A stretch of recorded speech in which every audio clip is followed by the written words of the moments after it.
Hello, wonderful friends. Welcome to another She Has Infinite Potential live event. I will be your captain today, Kristen Spencer, and we are joined on the show by the amazing Sybil Stewart, who is an educator, advocate, and speaker for intersectional women in the workplace and in the world. Welcome, Sybil. Thanks so much for coming on today. Thank you, Kristen. I'm so excited to just dive all the way in and really excited to talk to everybody on this amazing platform. Yeah, we're so excited. Today's episode is about how we can customize our careers or businesses depending on what sort of situation that we are in.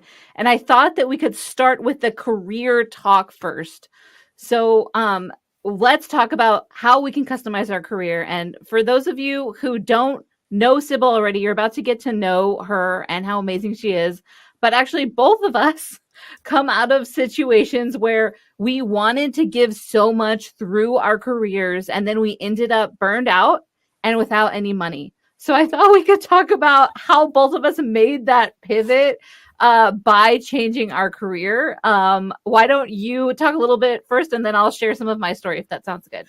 That's perfect. Yes. So it's amazing when you hit a plateau in your career, when you hit a wall in your career and you realize there's nowhere else to go. And what's really interesting, when I first left corporate, I realized I never wrote something past being a director of HR. Like in my career trajectory plans 15 years ago, never did I say I wanted to be a chief human resource person, nothing. So I was like, oh, right, this was supposed to happen. I just didn't have vision for what the second half of my life would be. So I left corporate last year pretty hurriedly. And I said, oh my gosh, I got to hurry and make money. And I did what any good Samaritan would do. I was like, oh, I'll just be a coach. But there is so much noise in the coaching industry and so many different approaches to coaching. And then there's a lot of misinformation about what a coach does versus an advisor, an advocate, etc. And so even during my introduction, I was like, no, I'm not a coach. As a matter of fact, I sucked as a coach, but I'm a really great advisor. I'm a really great advocate, and I'm an excellent educator. And that's how I approach my work now. Yeah, that's amazing. And actually, I'm going to post the link to this article in the chat, but it's that 35 to 39-year-olds are twice as likely to make a career change than 24 to 35-year-olds. And I was like, that makes so much sense. I'm living that right now. Proof. Yeah, and also of those that they studied, more than 82% of those surveyed said that making a career change resulted in higher job satisfaction. Not only that, it results in higher income. I read an article a couple of days ago that said if you are going to earn your first million, chances are you will do it between ages 40 to 45. So I feel like we're in our sweet spot right now, Kristen. I really do. Yes. Yeah. I mean, I'm not going to say how old you are because you can say that if you want, but I am definitely turning 40 in December. And I was talking to my husband last week and I said, I never thought I would think I'm turning 40. Here we go. Like, let's go. Correct. Yes, I am officially in the 4.0 club, I call it. And I can't say it enough. It's like the wisdom people tried to tell you before you turn 40 and you now get it. Life is starting. I'm like, oh, I know who I am now. I know what my values are. I know what my beliefs are. I know what I'm supposed to sound like. And I am full steam ahead. I have all the energy that I thought I had in my 20s for my career. I have it right now. Yeah, I love that so much. And so like for me, when I was deciding to switch my career, there were so many like boundaries around what I could and couldn't do, to the point where like my husband has an autoimmune disease. So I was like, okay, either I'm finding a job that we have insurance or I'm going to get paid just enough so that we can have state assistance. And no one would offer us insurance. They were like, no, we're not doing that anymore. I was like, okay. Because they were like, well, if you are going to do this job, you have, and everyone was like, you have to work till 7:30 at night. I'm like, that means I'm going to get home when my kids are going to bed. I'm not okay with that. And also my kids were little at that point. It was 5 years ago.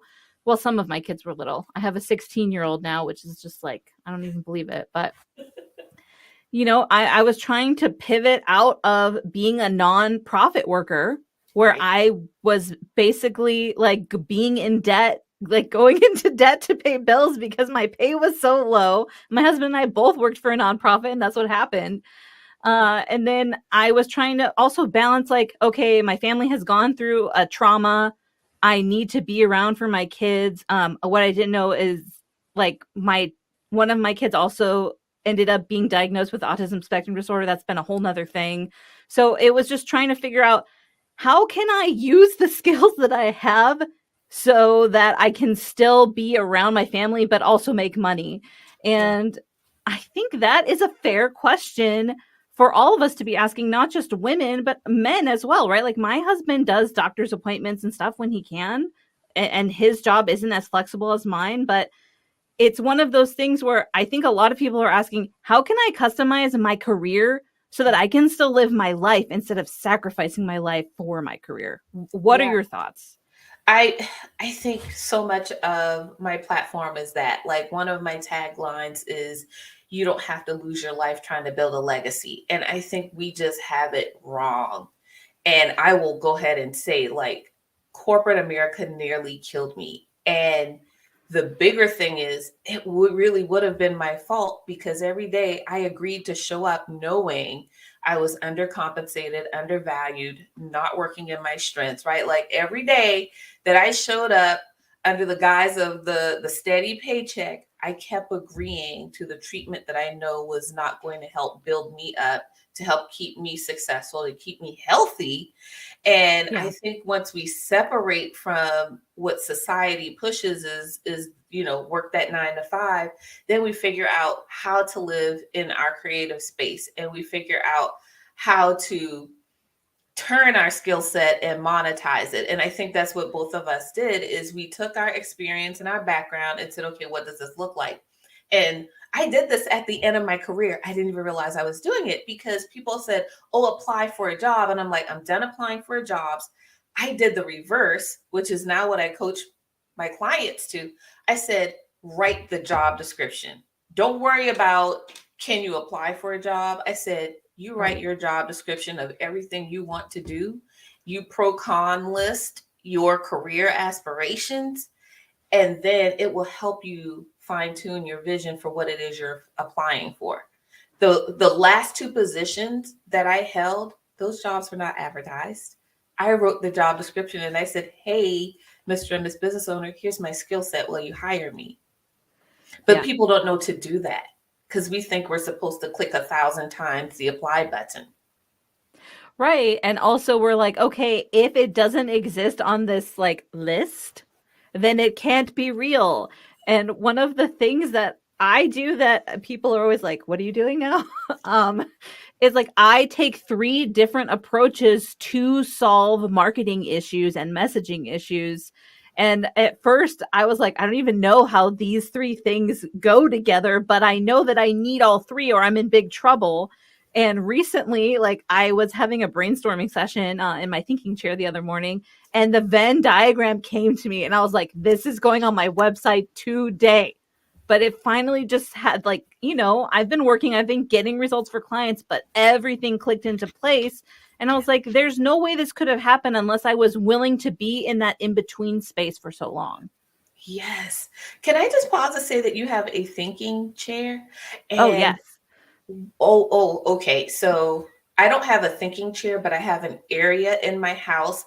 Call it star alignment, call it universal presence, but there's an area in my house that I just feel so much more connected to my thoughts and what I know I'm supposed to be feeling and experiencing. And in that space is where I journal. It's where I get my best ideas. It's where I'm able to like process and flesh things out. So like whoever's listening, I hope they have a thinking chair or a thinking area or can create one in their home. And it's such a sacred space. Like I guard it with my Right, like no territorial. one else. No one else goes in the thinking. Like if like my kid is having a really bad day, I'm like, go into my room and sit in my thinking chair. And they're like, really? I'm like, yes, you can sit in the thinking chair right now because you need it. But otherwise stay out of it. Correct. I'm so like territorial about it. And I think The other thing you said too is so important. We already have all the tools. If I could just tell everybody, like, you already have all the tools, it just might be those tools you forgot. I did a mind map the other day and I was like, wow, I haven't done one of these since college, right? But we know what it is. We know what a Venn diagram is. We were taught Right. these things. We just didn't know the practical application at the time. Yeah, exactly. And I mean, one of the things that's really tempting for women to do, and I know because I've done it, I just did it, okay? I'll admit it, is you're like, if I just stack up enough certificates, if I just collect enough degrees, if I just do enough programs, someone will notice me. And that is not how it works. And actually, you're just keeping yourself from being able to embrace your full professional service and purpose, I Surface to guess. surface. It's like two. Oh, I totally lost my train of thought. It's Because okay. I mean, so you think that you're doing something that's going to send your career in the path that you want it to go on, but really you're delaying yourself because you could be out there saying, hey, I can do this for you. Let me do this for you. And getting those proof of concepts and also showing up in a way where people can't ignore you. If you're like, look at this new degree, they're like, okay, great. And then they just move on with their lives. It's because, and it's the part of the things that I say, it's like, if you don't know what you're known for, you can't change the narrative. And right now, what are you starting to be known for? You're starting to be known for the person who keeps going back to school. Nobody knows what you want to be known for unless you start communicating that effectively. But most people don't know what people think of them, and we're fearful to even ask the question. And I push people to entrepreneurship, not out of like everybody should be an entrepreneur, because I don't think that's true. But what if you decided to position yourself as the CEO of your life and find out what people value about you and be able to receive the good, the bad, the ugly, the feedback? It will make you a better professional, a better human, partner in life, in the world anyway. Like, regardless if you're an entrepreneur or an employee, it's going to make you a better human, because we only have this much visibility. We don't see the 360 that other people get from us. We don't know when we serve what people are actually receiving. That was probably my biggest aha moment of being an entrepreneur. Is I thought I was giving people one thing, and then when people would leave me feedback, they said, no, here's what you actually did for me. Yes, that's the best. And I think that leads into my next question perfectly. Good job. Which is, what should I be looking for in order to customize my career? So, how would you answer that based on what you just said? You're trying to gain that self awareness that you actually can't have by yourself. So, that's hilarious. But what else are you looking for when you're like thinking about how do I even start customizing my career? I tell people, like, productivity happens in your comfort zone, so don't be afraid to stay in it. You know, we people, oh, you got to go out your comfort zone. No, go in your comfort zone. Figure out what you do so easy. You know, it's like the commercial is so easy a caveman can do it. Oh, yeah. Figure out what it is that comes so easily to you that you don't have to think about it. That is your baseline. That is your starting point. Everything else that we're layering on top, those are nice to haves. But when you figure out how you work and why you problem solve the way that you do, you will be a far more competitive employee in this labor market. Because when people say, hey, tell me about yourself, you can talk about how you do all of the things. And you now stand out from the crowd who are just reciting their list of certificates or spouting off their resume. You know enough about your process that you can replicate it and speak intelligently about it. Yeah, and I would say also, and I'm sure we'll get into this more in a minute, but one of the things that I do is I help people realize their high value skill. And they always they want to do it opposite. They're like, let me figure out a high value skill that I can do and then I'll learn it. And I'm like, no, no, I guarantee you already have a high value skill. Let's figure out what that is based on what you're comfortable with so that you're not shaking every time you go to talk to a potential client, right? Correct. I tell people when I'm helping them negotiate for salaries, it's a very similar thing. I'm like, didn't you just tell me you know how to do this? And I said, yeah. I said, well, then say your number, and whatever that number is, if you can say it without giggling, it's the correct number. Like, Yeah. No, it's true. That's what I was just telling my friend that the other day, and she's like, I charged him this last time. I'm like, I don't care. Like, there's no way you should be charging him this. I was like, say whatever you can say without laughing. And then, like, 6 hours later, she messaged me. She's like, he's paying. I was like, of course he's paying it. We all knew he was going to pay it. He knows how much you're worth. Like, just own it. yes, just own it. And we look at market research says this and this thing says that. And I'm like, yeah, market research is fine, but there is always somebody at the top of the market research and somebody at the bottom. And you got to decide which kind of person you want to be. Yeah, that is so valuable. Yes, I love that. Oh man. Okay, I'm going to be thinking about that quote later. All right. So we're like halfway through. Is it okay if we switch into the building the customized business part? Are we good? Absolutely. Yes. Okay. So if you are building a business, or like in my case, I pivoted away from fiction book services to business nonfiction writing, and that's a whole nother episode, I'm sure. But I love what I'm doing now. How, like, I didn't have anyone who was like, you should be pivoting. I was like, I need money now. Let me just look at my friends who have money and try to like do what they're doing. And it was all my friends who were really great with words, just like I was. So when you're thinking about how to pivot a business or customize a business, what questions should you be asking yourself? Oh my goodness. Number one, what comes easy to me? Number two, who will I need to hire first? And number three, what processes am I aware of and what processes do I need to learn? And then number four is one thing I don't think people think about. What are the secondary industries that function like yours? And I think that one is one that we as business leaders often miss, because when I got into saying, oh, I'm going to be a speaker, like full-fledged speaker, it's not enough for me to just understand the speaking industry. What other industries function like speakers, and how are they educating themselves, running their businesses, etc.? I started studying everything from improv to magic, because all of Yeah. them have to do the same thing. They have to sell from the stage. They have to have a certain stage presence 100% of the time. Their persona has to come forward within the first 5 to 10 seconds, or they lose the audience. They know how Yep. to rebound from a bad joke. I started studying comedians. I don't want to tell jokes, but if you watch your secondary industries, it makes you a better professional. And y'all know I don't like that word professional, but in this context, it makes you a better professional, because now you understand the other components to go into how you run your business.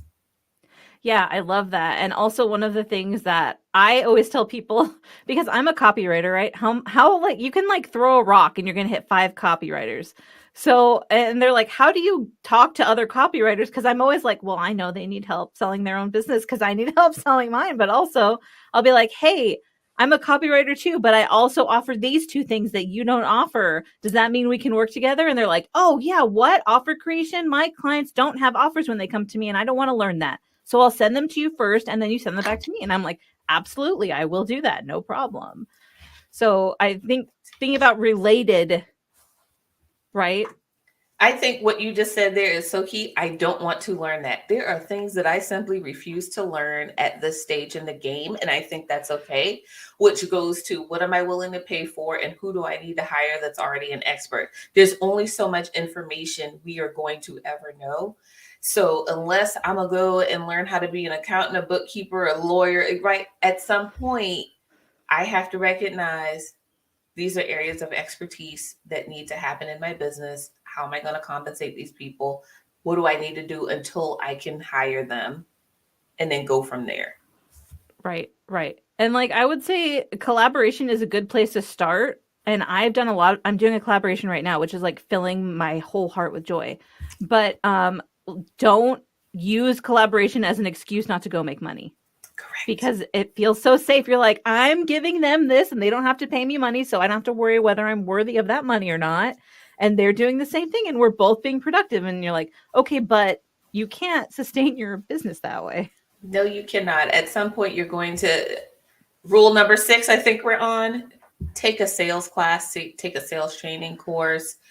I don't think coaching programs talk enough about learning how to sell, and not only learning how to sell, learning your sales language. My sales language did not sound like some of the sales books that I read. And so I took another sales course and I learned my Sybil sales language. And that made me a far better entrepreneur and business owner.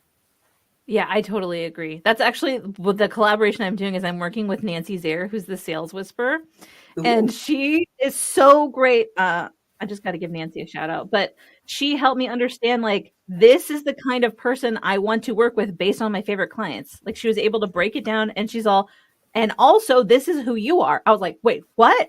I didn't even know that about myself. And since that meeting, I have like everything has just sort of exploded for me, and things are just it's going a lot better because I can embrace who I am instead of trying to copy someone else. And that's one of the things that we agreed we were going to talk about today. So this leads us into the next thing, which I'm excited to talk about, not because I want to slam anybody, but because I want to protect people from these things that are going on right now. So I know you have a lot to say. I can't wait to hear. So what about those like $30,000, $50,000 programs that are super popular right now that want to take you and what you do and shove that into their framework? And it doesn't work. I have two clients right now that went through the 10,000 plus group coaching. Okay, let me be clear. This is not the $30,000 handhold one-on-one, advanced course. Right. This It's was like they fly to you and help you. Yeah. right. No, these are group coaching experiences that are saying, "Hey, my model worked for me. It's going to work for you too." And they never learn about your business. They never learn about the problems you're trying to solve. They never learn about the clients that you intend to serve or how you want to build your platform. And what's really concerning is they assume you want to be a coach. They Every assume you want time. to. Yes. And I'm like, but I don't want to be a coach. Oh, yeah, you're going to make a great coach. No, I made a horrible coach. I said at the top of the call, I made a horrible coach. But I went through one of these programs. Luckily, I knew to just do the introductory version. And about 20 days in, I said, I'm not a coach. And they said, oh, no, you're just uncoachable. Whoa, I'm not Way to uncoachable. throw that accusation. Dang. So I caution people to you know, really look at what you want to call yourself. And if those programs do not match those words, don't sign up for it. There are enough highly competent educators and copywriters and people who are non coaches that are experts in their field that are not charging that. And you can get a far better value for your money and for your time. And the real unfortunate thing is, and I don't know if this has been your experience as well, is that it makes our jobs harder because now we have to untrain and unteach and get rid of some of the bad jargon and the negative language that a lot of these cookie cutter coaches are using when they want to just hurry up and sell, or what about your credit card if you believe in yourself? And they're putting people in such financial strain. And I don't do that. I tell my clients, if you can't afford me right now, then now's not the right time. Let's get you compensated. And then I promise I will be here, but I am not going to watch you put yourself deeper in debt, all in the name of you don't believe in yourself. Right. Like, and also that's high pressure sales. I mean, right. Like, I'm not saying that there's never a time when you should say, hey, you need to buy this Right. because a lot of times they do need to buy it and they're not going to buy it unless you say that. But at the same time, you shouldn't be like, okay, let's call up your credit card company together and I'm going to coach you on how to get your limit raised. That's too much. I just can't. That definitely happened to one of my clients, and I was just like, "They what in the what?" I don't. That's not how I want to earn my money. That's not how I want to generate wealth, and I don't think I'm serving you well by putting you deeper in debt. Well, especially with these programs too, is they're not customizable. You Nope. have to do exactly what they say. And then when you do exactly what they say and you're like, this didn't work, they're like, oh, well, you didn't do it exactly the way I said. And I'm like, well, Or you've I'm got a not mindset you. issue. or you've got a mindset issue. Oh, your Right. Or you're mindset not is bad. coachable, right? You're not Like coachable like me. I wasn't coachable. you're like, I need it. Well, I remember one of our first conversations, you were driving and you were talking about this coaching stuff. And I was like, I don't think you are a coach. Because when you say that word, you sound upset. I know. Like, why do they keep calling me a coach? I was I like, was I like, don't think you are a coach. I don't think so. And you don't And call you're yourself a coach either, right? You I am not a coach. I am absolutely not a coach. If you want a coach, I know two that I I know a would coach. recommend to literally anyone. That's how many I know that I would recommend, honestly. I know two coaches, but they are very specific. And that's, I think, the other thing people need to know is somebody said, "Oh, I'm a coach." What kind of coach are you? I have a woman who is very specifically a life coach for people after divorce. Look how specific she gets. Right. I know another life coach who very specifically helps people um, after they have exited corporate and they earn a X amount. Very, very specific. Anything less than that, it's probably too generic, and you're not going to get your money's worth. Yeah, and like the coaches that I refer, because people come to me when they're having sales issues, right? So I have two very different sales coaches that I recommend based on their business and their personality. And neither, like, if you're going with one, the other one absolutely will not Will work for not you work. at all. Yep. Same, right? I'm not going to recommend you if you are happily married or never married to the divorced coach woman, right? It doesn't make Right. sense. It doesn't. It doesn't make And sense. I think that's what, that's what I would tell people who are wondering, should I invest $30,000? Should I invest $50,000? Is do you even know your business or yourself enough to know how you would use that tool? And also, don't pay $30,000 for a group coaching program. I just feel like that is an across the board thing. If I'm paying someone $30,000, I want them to come spend, 3 days with me. And that's what most of them do for my very specific problem. Correct. Correct.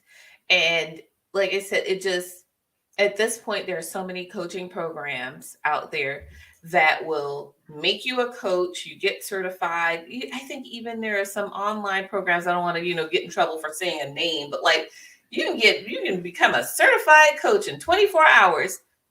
And then what? You slap your logo on the thing, and then you try and sell it as yours.